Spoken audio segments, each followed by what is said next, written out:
이번 시간에는 우리 중국 회계 중에서 기준서 1037호 충당부채, 우발부채, 우발자산 쭉 하겠습니다. 그 기준서에는 나온 목차고요. 그 충당부채, 우발부채, 우발자산은 그 세무사하고 감정평가서 보면 매년 1차에 한 문제 정도, 매년은 아니고 그냥 거의 한 문제 정도 나온다고 보시면 될 것 같고, 계산 문제보다는 그 이제 지문 문제로, 이론 개념 문제로 나오고 있습니다. 나오고, 회사 시험 같은 경우는 1차에도 이제 비슷하게 이제 거의 매년 한 문제, 그래서 2년에 한 번 이상 꼴로 이렇게 출제 빈도가 나오고 있고요. 회계사 시험은 약간 그 이론 문제도 나오고, 그 계산하는 문제도 나오는데, 지금 세무사나 감정평가사보다 좀 난이도 있게, 세무사나 감정평가사는 주로 이제 지문 자체로 이제 나오는데, 그 회계사 같은 경우는 CPA 같은 경우는 주로 이제 사례, 지문에 대한 내용을 충실히 이해하고 있는지 사례를 주로 물어보고 있습니다. 그런데 그 사례도 실제로 이제 기준서 보시면 적용 지침이라고 그 기준서 뒷부분에 나온 사례들이 11개 정도 있습니다. 거기서 시험 문제를 다 내기 때문에 기준서 실제로 이제 오픈된 기준서에서 다 나온다고 생각하시면 될 것 같습니다.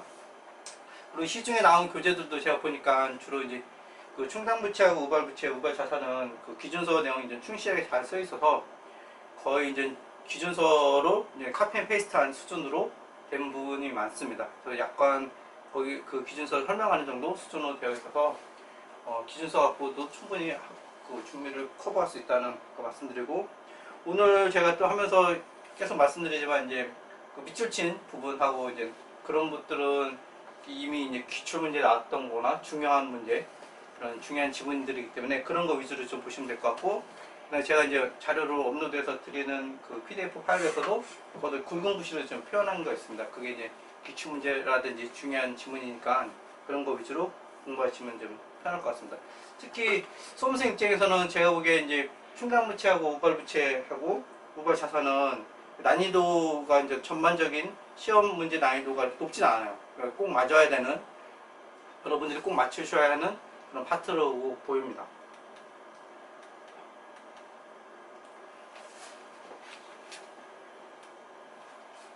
네, 적용 범위는 그 시험 목적을 떠나서 가장 중요한 겁니다. 여러분들이 이제 실무를 할 때 어떤 그 거래 회계 사건이 나오면 이 사건에 대한 기준서를 어떤 기준서를 적용할지를 이제 판단하셔야 되는데, 그거의 판단 기준이 되는 것들이 각 기준서의 이제 적용 범위입니다. 그래서 적용 범위가 여러분들이 수업 목적에 관계없이 가장 중요한 파트 중에 하나입니다. 그래서 우리 충당부채, 우발부채, 우발자산 회계 처리는 다음 경우를 제외한 경우에 이제 회계 처리를 합니다. 미이행 계약은 당연히 이제 그 제외를 하는 거고, 미이행 계약이기 때문에 아직 회계 이벤트가 아니고, 여기 보시면 이제 손실 부담 계약은 적용 범위에서 제외하지 않는다. 이런 예외적인 사항이 있습니다. 그래서 손실 부담 계약은 뭐 뒷부분 여러분들이 이제 보시면은 당연히 이제 충당부채, 우발부채, 우발자산에서 커버를 해야 되는구나, 그 정도로 알 수가 있습니다.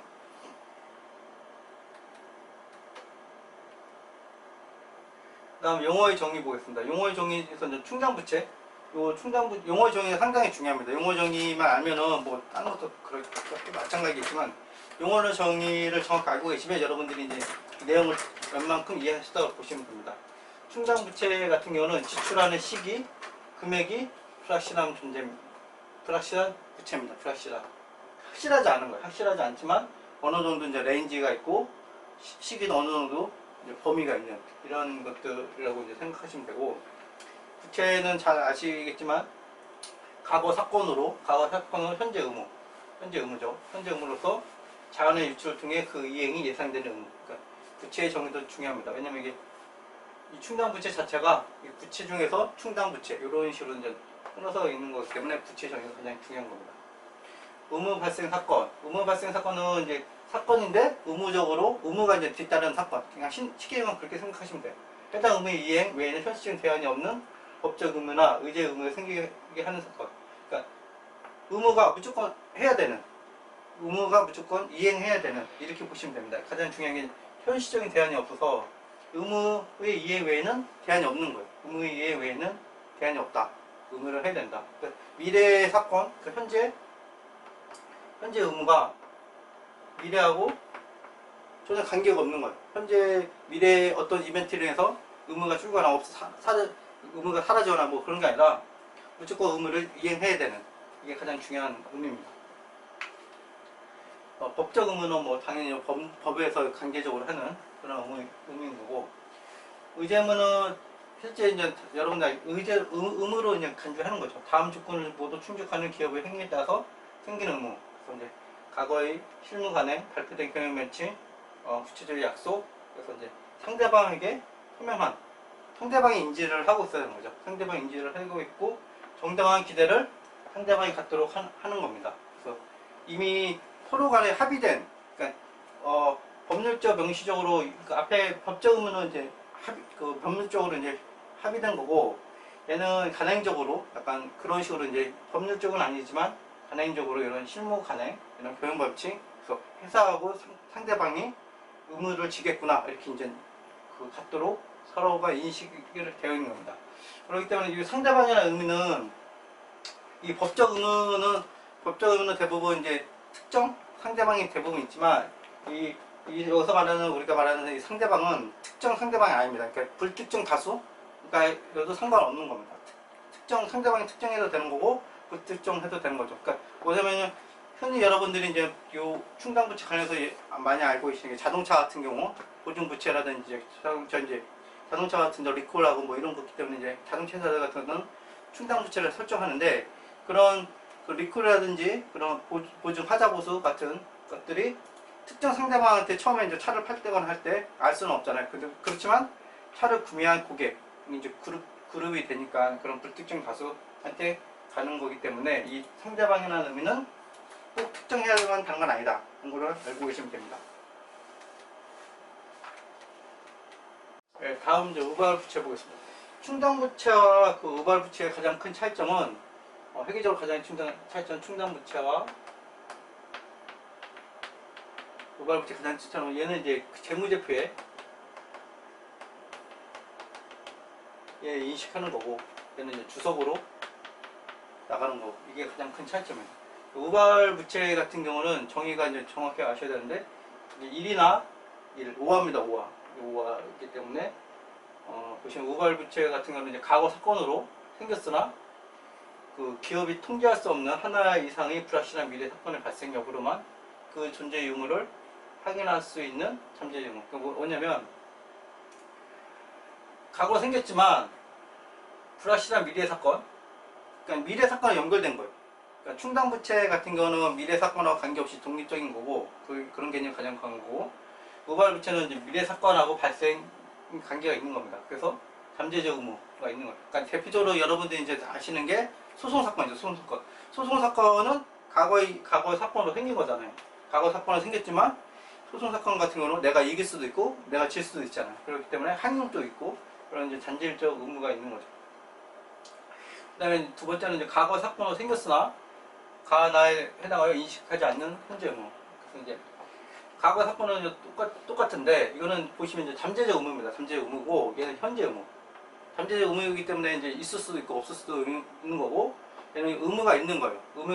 현재 의무가 있는 거예요. 똑같은 개념으로 이제 우리 부채 개념처럼 의무가 있지만, 보시면 그런데 자원의 유출률이 높지 않은 거예요. 우리가 이제 부채에 처음에 보시면,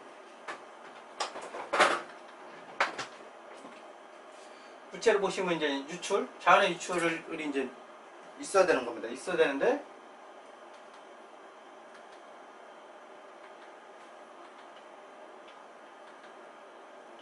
우발부채 같은 경우는 이제 자원의 유출이 이제 가능성이 높지 않은 거예요. 높지 않은 거고, 첫 번째. 그 다음에 금액을 신뢰성 있게 추정할 수 없는 거예요. 이게. 금액을 신뢰성 추정할 수 있어야지 우리가 재무제표 인식하는데, 금액을 신뢰성 있게 추정할 수 없는 거예요. 그렇기 때문에 이제 주석으로 나가는 거죠.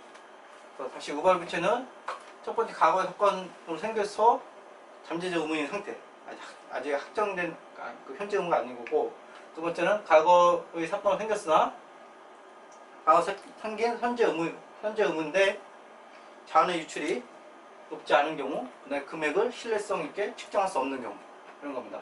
그래서 이런 우발부채. 그래서 주로 시험에 나오는 것들이 이제 얘가 이제 충당부채냐, 예, 우발부채냐 이런 개념이 나오는 거예요. 그래서 충당부채냐 우발부채의 가장 큰 차이점은 재무제표에 인식하냐 안 하냐의 차이점이고, 재무제표에 인식을 하려면 이 충당부채이기 때문에 부채 정의에 맞게 떨어져야 됩니다. 그렇기 때문에 부채 정의라는 거는 이제 가능성, 자원의 유출 가능성이 높아야 되고, 그 다음에 측정이 가능해야 되죠. 이렇게 될 때 우리가 부채를 인식하고 재무제표에 이제 보고를 하는 겁니다. 그렇지 않으면 우발부채를 하는 겁니다. 그래서 여러분들이 이제 부채 개념만 정확히 알고 있어도 우발부채를 이해하기 좀 수월합니다. 근데 부채 개념도 정확히 모르는 상태에서는 충당부채하고 우발부채가 헷갈리고 있습니다. 그래서 여러분들이 정확히 아는 건 우리 재무제표 기준서 재무제표 이제 앞단에 있는 재무제표 표시하고 이제 거기 나오는 부분에 부채의 정의가 나오고 있습니다. 지금도 나오고 있고, 그 부채의 정의를 명확히 알고 계시는 게 중요합니다. 근데 우발자산 같은 거는 이제 반대입니다. 반대. 그러니까 의무인 거고, 얘는 이제 우발자산이기 때문에 이제 자산인 거죠. 자산. 그 차이밖에 없습니다. 과거의 사건으로 생겼으나 우리 잠재적으로 자산이 있는 거고, 그 다음에 손실부담계약을 보시면 이제 회피 불가능한 원가가 그 계약서 받을 것으로 예상되는 경제적 효익을 초과하는 계약. 이거는 다시 나중에 한 번 더 설명을 드리겠습니다. 손실부담계약은 우리가 충당부채로 인식하는 겁니다.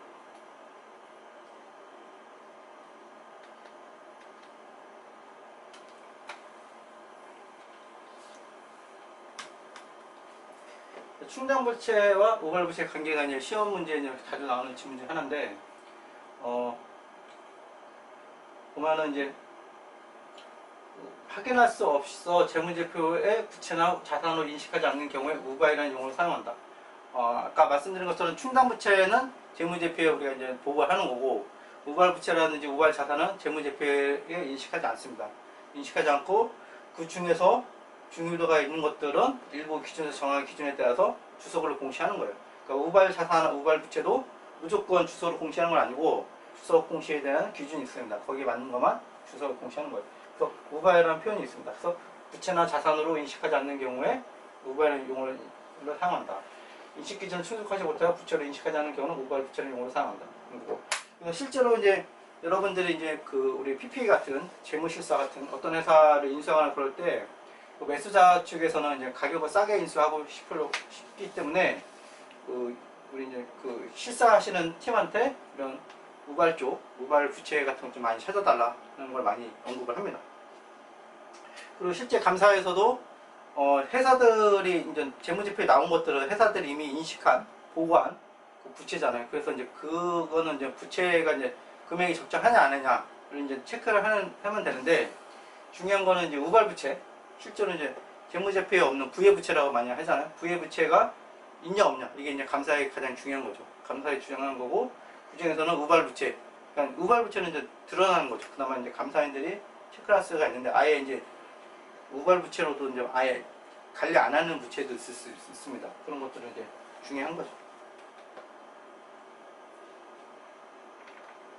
그래서 우발부채와 충당부채에 비교하시는 게 제일 중요하고, 충당부채는 부채 성격을 갖고 있기 때문에 자원을 유출할 가능성이 높고 신뢰성 있게 측정할 수 있기 때문에 부채를 인식하는 겁니다. 이게 부채 성격이에요. 그러니까 자원의 유출 가능성이 높아야 되고, 그 다음에 유출 가능성에 대한 금액을 신뢰성 있게 우리가 이제 산출해야 됩니다. 우발부채 같은 경우는 아까 이제 계속 말씀드렸지만 현재 의무를 가지고 있지만 아직 이제 잠재적 의무이고, 현재 의무이지만 그 의무가 유출될 가능성이 높지 않거나 유출될 가능성이 조금 높더라도 높지만 신뢰성 있게 추정할 수 없는 거예요. 그래서 인식 기준을 충족하지 못하는 거죠.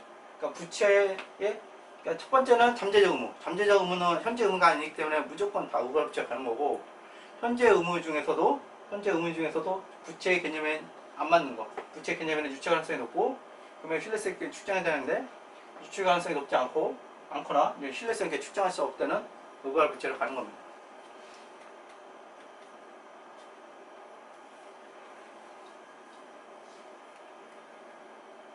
충당부채는 계속 말씀드리지만 우리가 이제 자원의 유치 가능성하고 금액의 신뢰성에서 측정할 수 있냐가 중요한 거고, 근데 부채의 일부이기 때문에 당연히 과거 사건의 결과로 현재 의무가 존재한다. 이게 이제 부채의 기본 정의입니다.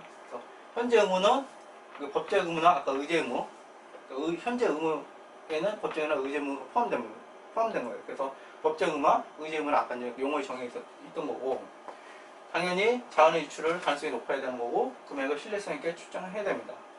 그래서 요 세 가지를 모두 충족할 때 충당부채를 인식하는 거고, 이 세 가지를 충족하지 않으면 무과부채 쪽으로 갈 가능성이 높은 겁니다.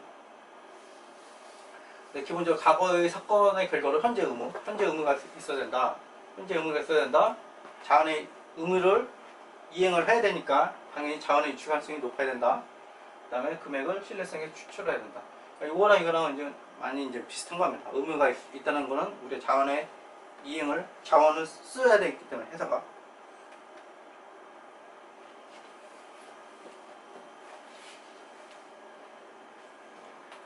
그럼 현재 의무는 뭐냐? 현재 의무는 아까 과거 사건으로 인해서 이런 거고, 어떤 사건이 실제로 일어나는지 또는 해당 사건으로 현재 의무가 생겼는지 분명하지 않은 경우가 있습니다. 당연히 그런 것들이 있죠. 그럴 때는 이런 경우에는 이제 여러 증거를 바탕으로 다음과 같이 처리를 합니다.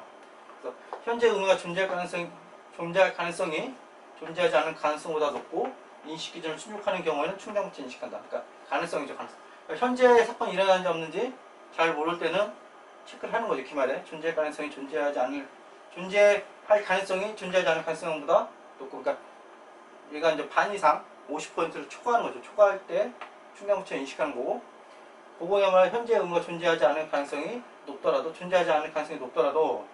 경제적 효익이 있는 자원을 유출할 가능성이 희박하지 않다면 무발부채를 공시한다. 그러니까 얘는 충당부채.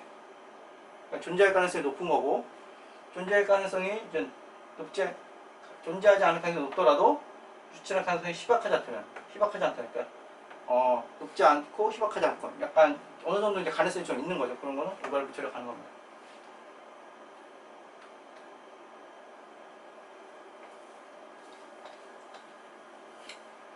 용어의 정의했던 우리 의무 발생 사건은 현재 의무가 생기게 하는 과거 사건. 말 그대로 이제 그 의무가 발생하는 과거 사건. 여기 앞에 이제 의무 발생 과거 사건하고는 똑같은 말입니다.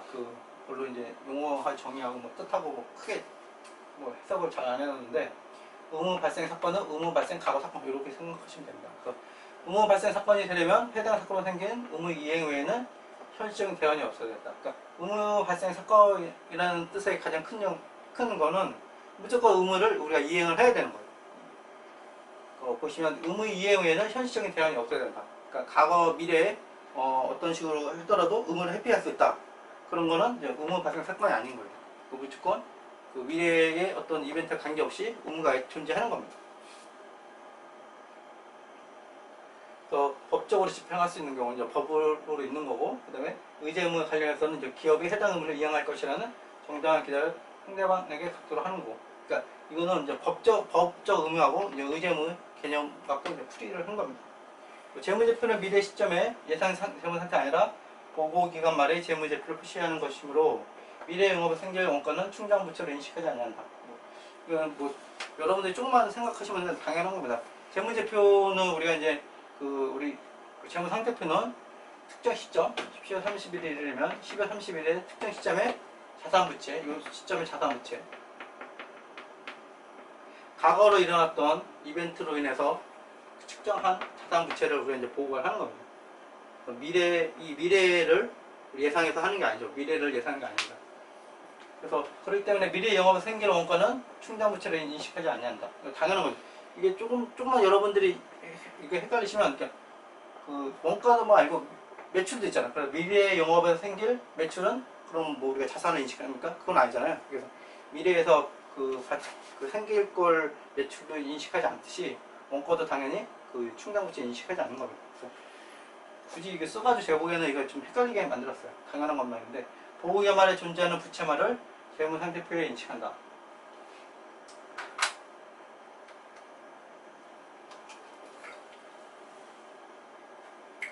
보시면 이제 기업의 미래 행위와 관계없이 존재하는 과거 사건에 생긴 의무만, 이게 과거 사건에 생긴 의무가 이제 아까 말씀드린 것처럼 이제 그 발생 의무 사건입니다. 보시면 그래서 의무 발생 사건이죠. 그래서 미래 행위와 관계없이 이거를 이제 기출 문제 보면 이제 독립적으로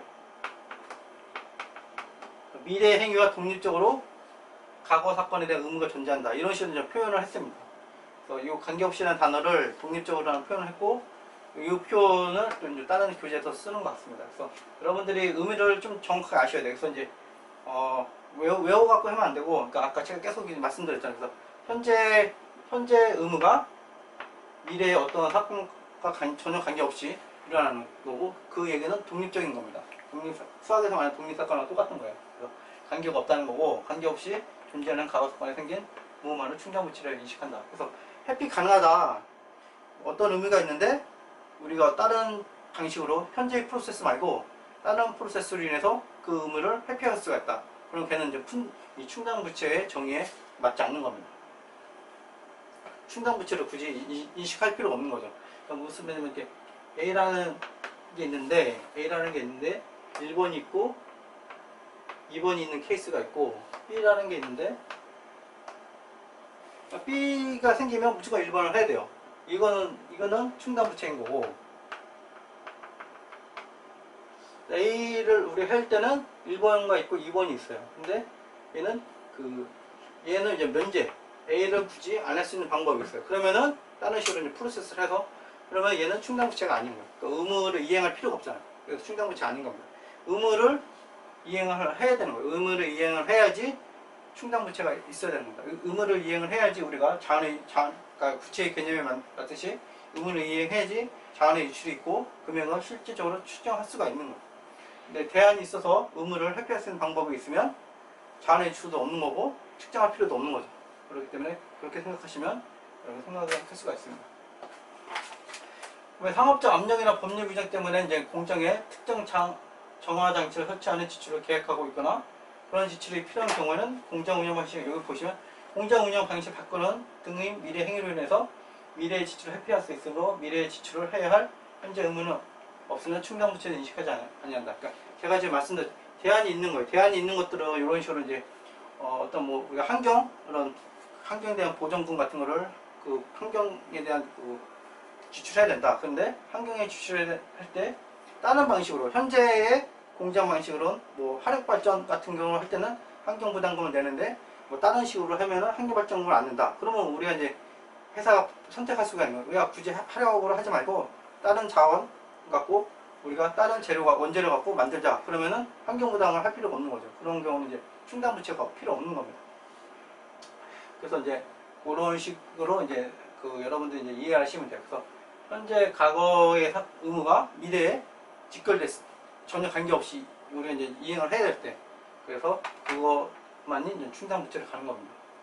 그래서 이게 좀 헷갈릴 거예요. 여러분들이 이제 대안이 우리가 이제 있어서 그 의무를 회피할 수 있냐 없냐, 그게 제일 중요한 겁니다. 여기 보시면 회피할 수 있냐 없냐가 제일 중요한 거예요. 회피할 수가 없어야지 회피할 수가 없어요. 그러니까 관계없이 미래에 관계없이 우리가 지출해야 된다, 이행해야 된다는 거하고 회피할 수 없다는 거하고 동일한 의미입니다. 그래서 회피할 수 있으면, 그다음에 관계가 독립적이 않다면 우리가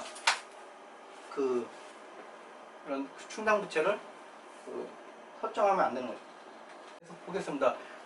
우리 경제적 효익이 있는 자원의 유출 가능성에서 우리가 자동차 같은 경우는 이제 우리가 소비자하고 회사하고 1대1, 그러니까 회사하고 다수의 소비자가 있어서 1대 N으로 이제 계약을 맺습니다. 그러니까 제품이랑 비슷한 계약이죠. 비슷한 계약인데 비슷한 의무가 다수 있는 거죠. 다수가 있습니다. 왜냐면 고객별로 짝짝짝 다수가 있는 거죠.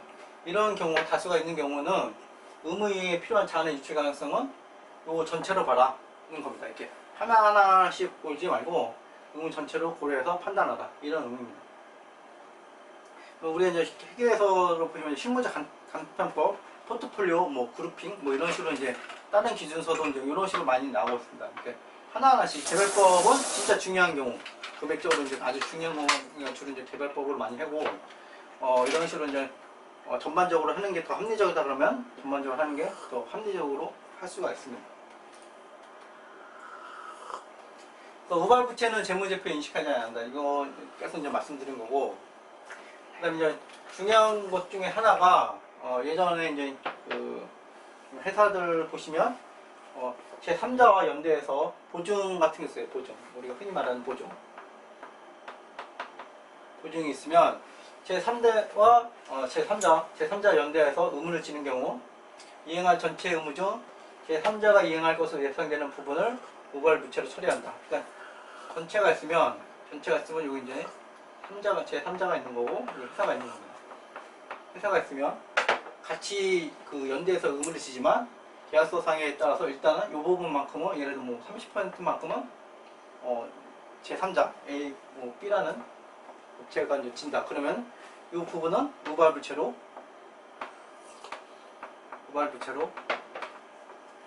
공시하는 겁니다. 우발부채로 처리하는 거고 필리성 있게 추정할 수 없는 극히 드문 경우를 제외하고는 해당 의무 중 경제 효과 있는 자원의 유출할 수 높은 부분에 대하여 충당부채를 인식했어. 우리 거 이 부분은 충당부채 인식하는 겁니다. 요 얘기입니다. 이거는 제3자와 연대해서 보증하고 이제 연대 보증 뭐 이런 식으로 이제 그 회사 큰 공사 컨소시엄 같은 경우도 있고 이런 나만의 말고 단독 말고 이제 컨소시엄 같이 이제 공동으로 이제 계약을 이제 맺는 경우가 있습니다. 맺는 경우가 있으면 그 컨소시엄 들어가는 업체별로 리스크를 이제 조금씩 떠왔겠죠. 그러면은 계약서상에 이런 식으로 이제 구분했으면 얘는 우발부채 표시를 하게 됩니다. 왜냐면 이쪽이 제3자가 나중에 그 우발부채를 이제 연대 의무를 지는데 이 회사가 이제 연대 의무를 못 질 수가 있잖아요. 못 지면은 이렇게 이제 들어오는 겁니다. 이렇게 우리한테 들어오고 그때는 또 우발부채가 아니라 우리가 지어야 될 의무가 됐기 때문에 충당부채로 변화는 되는 거예요. 그래서 이런 것들이 이제 우리가 이제 우발부채 하면 이 제3자가 누구인지 알고 우발부채가 뭐냐면 이 제3자의 투자자들이 제3자의 신용도를 보고 이 우발부채 성격을 좀 알겠죠. 그러면은 회사가 지겠네, 괜찮겠네 이런 식으로 이제 판단을 할 수가 있는 겁니다. 그래서 그런 정보를 주는 겁니다.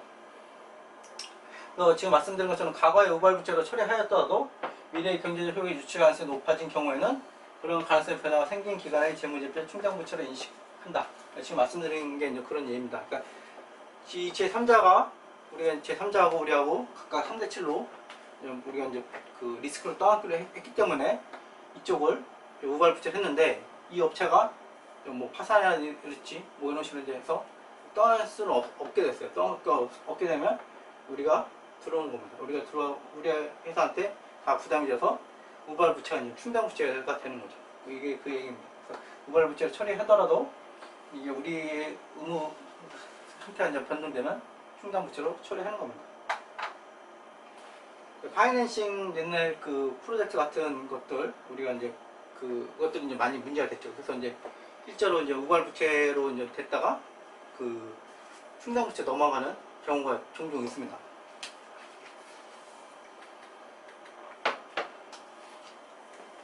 우발자산을 재무제표에 인식하지 않는다. 뭐 우발자산은 똑같습니다. 그러니까 여기는 이제 아까 얘기한 것처럼 우발의 개념을 정확히 아시면 돼요. 우발이라는 단어 자체가 우리 재무제표에 인식하지 않는 거를 우발이라는 단어를 썼기 때문에 우발자산과 우발부채는 재무제표에 인식하지 않죠. 그 다음에 우발자산은 그런데 경제적 효익이 유입 가능성이 높은 경우 경제적 효익이 높은 경우에 공시하는 겁니다. 우발자산의 가장 큰 거는 잠재적 의무, 잠재적 자산이라는 거예요. 잠재적 자산. 요거만 있는 거예요. 그러니까 아까 우발부채는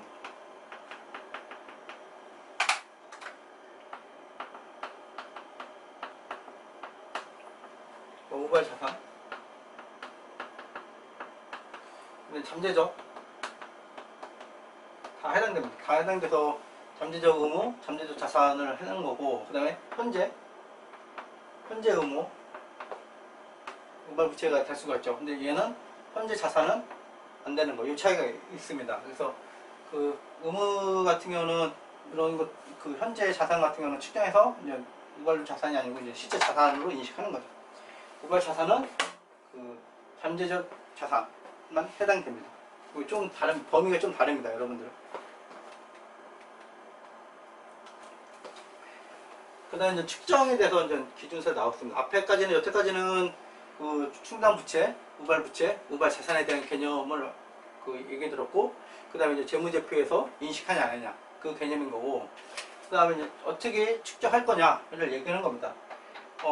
충당부채 같은 경우도 이제 아까 그 처음에 우리 충당부채 개념을 할 때 보면 지출의 시기하고 금액이 불확실한 겁니다. 불확실한 거.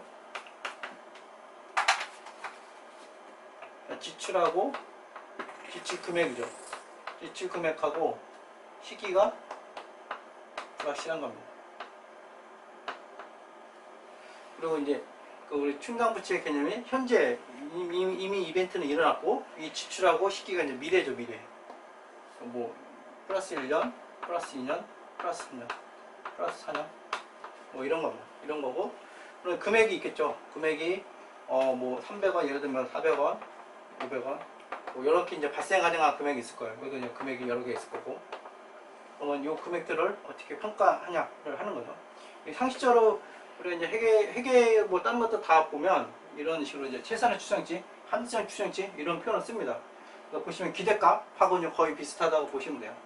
달성의 항목과 관련된 충당부채 측정하는 경우에 해당은 가능한 모든 결과에 관련된 확률을 가중평균하여 추정한다. 이게 이런 것들이 금액적으로 이제 가중평균해서 하는 거죠. 이건 이제 우리가 기대값이라 하는 거고 실제로 이런 것들은 이제 기대값을 구하는 건 어렵지 않죠. 어렵지 않고 어려운 거는 이 금액하고 확률, 이 금액이 구하는 게 어려운 거죠. 뭐 기대값을 곱하기만 하면 되는 거니까.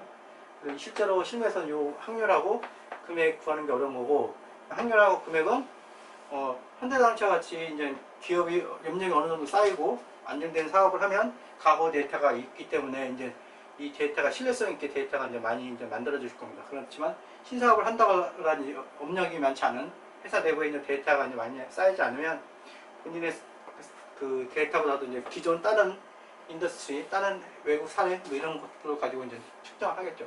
일단 뭐 그런 식으로 해서 이 금액들을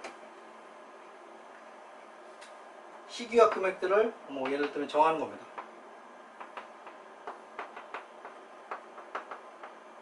시기와 금액들을 정하는 거죠. 그래서 이 금액에는 이미 우리가 이런 위험과 이런 확률 통계가 다 들어간 거고 그 다음에 우리가 금액이 중요하면 회계에서 기본적으로 하는 현재 가치 그래서 할인율로 나누겠죠.